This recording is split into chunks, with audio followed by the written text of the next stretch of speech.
ক্রোয়েশিয়ার সাথে সমতায় ফিরতে পেনাল্টিতে বিসমিল্লাহ বলে বল ছুড়ে দিলেন ক্রিস্টিয়ানো রোনালদো। খোদাও যেন তার কথা শুনলেন। শুক্রবার সকালে 2-1 ব্যবধানে ক্রোয়েশিয়াকে হারিয়ে বিশ্বকাপের শেষ 16-য় পৌঁছে গেল পর্তুগাল। মদ্রিচের দলকে হারিয়ে শেষ হাসি হাসলেন রোনালদো। তবে দর্শকদের নজর কেড়েছে অন্য আরেকটি বিষয়। তা হলো, অনেকেই ধারণা করছেন একজন খ্রিস্টান ধর্মের খেলোয়াড় হয়েও রোনালদো পেনাল্টিতে বল শুট করেছেন বিসমিল্লাহ বলে, যা এখন নেট দুনিয়ায় ভাইরাল।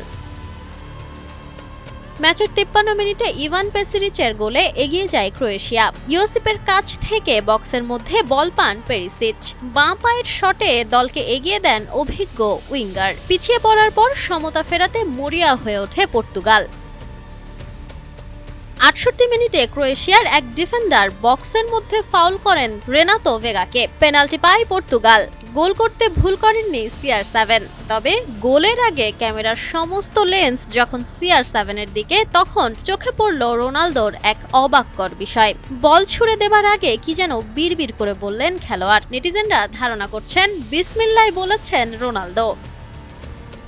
দলকে সমতায় ফেরালেও রোনালদোর খেলার মধ্যে এই দিন পরিচিত ছন্দ খুঁজে পাননি ভক্তরা। 81 মিনিটে তাকে তুলে নিয়ে রুবেন নেভেসকে নামান পর্তুগিজ কোচ। তবে এর আগেই এগিয়ে যাওয়ার সুযোগ পেয়ে গিয়েছিল ক্রোয়েশিয়া। 75 মিনিটে মাতোয়া কোভাচিচ প্রায় মাঝ মাঠ থেকে একক প্রচেষ্টায় বল নিয়ে ঢুকে যান পর্তুগালের বক্সে। তার শট পোস্টে লেগে ফিরে আসে। 85 মিনিটে আবার এগিয়ে যেতে পারত ক্রোয়েশিয়া। সুচিচের গোল বাতিল হয়ে যায় অফসাইডের জন্য। এক্ষেত্রেও তার শরীরের উপরের অংশ প্রতিপক্ষ ডিফেন্ডারের থেকে সামান্য এগিয়ে ছিল। শেষমেশ পর্তুগাল জয় নিশ্চিত করে।